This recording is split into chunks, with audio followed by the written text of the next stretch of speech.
சொன்ன பிரகாரமே அலைகண்ட சுரனும் ஜலகண்ட சுரனும் சமாரம் முடித்து விட்டு ஏற்கன காலத்திலே அங்காள ரூபி அவதாரம் எடுத்து மேல்மலையனூரிலே அமரச் செய்தார். இந்த சின்னமுத்து மாறி உருவாகப்பட்டது எந்த யுகத்தில் எந்த இடத்தில் அமர வேண்டும் என்று நீ நியமிக்க வேண்டும். கண்ணபுரம்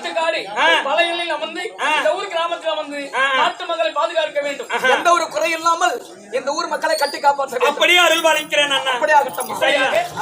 சிவராத்திரி பாகமா இருக்கக்கூடிய அலைகண்டன் ஜலகண்ட சம்மாரம் என்னும் சின்னமுத்து மாரியம் என்னும் பிறப்பு நாடகம் ஆடி முற்று பெற்றது. ஆடி பேரும் பாடி பேர் கண்ணால் பதுவர் காதல் கேட்டவரும் அப்புன்னு நல்ல பெற்று சேமத்தோடு வாழ வேண்டும். இரவு நாடகம் தனியெல்லாம் மட்டும் போகிறோம், விடைபெறுகிறோம்.